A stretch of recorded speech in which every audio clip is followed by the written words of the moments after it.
ایک شخص حضرت داؤد طائی کی خدمت میں حاضر ہوا اور کہا کہ میں فلاں صوفی کو دیکھ کر آ رہا ہوں کہ شراب پی کر مدہوش پڑا ہے۔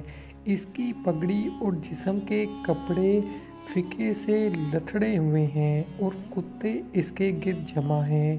داؤد طائی رحمۃ اللہ اس کی باتیں سن کر رنجیدہ ہوئے اور فرمایا کہ بھائی سچا دوست آج ہی کے دن کام کرتا ہے، جا اور اس صوفی کو وہاں سے لے آ، اس نے بہت برا کام کیا ہے اور صوفیوں کے نام کو بگاڑا ہے۔ حضرت رحمۃ اللہ کا ارشاد سن کر وہ شخص سوچ میں پڑ گیا اور پیچ و تاب کھانے لگا۔ اس کو غلاظت سے لتھڑے ہوئے صوفی کو ہاتھ لگانے سے کراہت آتی تھی، لیکن حضرت داؤد طائی کا ارشاد بھی نہ ٹال سکتا تھا۔ آخر کار وہ وہاں چلا گیا، مدہوش صوفی کو کندھے پر لاد لیا۔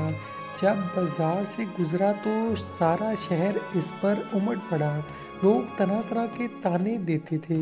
کوئی کہتا ذرا اس درویش کو دیکھو، اس کے تقویٰ، پارسائی اور دینداری کے کیا کہنے۔ کوئی کہتا کہ آج کے صوفیوں کو دیکھو کہ شراب پیے ہوئے ایک مدہوش ہے اور دوسرا نیم بے ہوش، غرض جتنے منہ اتنی باتیں۔ وہ شخص لوگوں کے طعنے سنتا تھا اور خون کے گھونٹ پیتا تھا۔ خدا خدا کر کے اس صوفی کی قیامگاہ پر پہنچا اور خود لوگوں سے منہ چھپائے اپنے گھر گیا۔ آج اس کو جو خفت اٹھانی پڑی، رات بھر اس کے تصور سے کروٹیں بدلتا رہا۔ دوسرے دن حضرت داؤد کی خدمت میں حاضر ہوا تو انہوں نے ہنس کر فرمایا، گلی کوچہ میں بھائی کی آبرو ریزی نہ کر، ورنہ زمانہ شہر میں تیری آبرو ریزی کرے گا۔ دوستو، کبھی بھی کسی کے بارے میں برا نہ سوچیں، کسی کے بارے میں بری بات نہ کہیں۔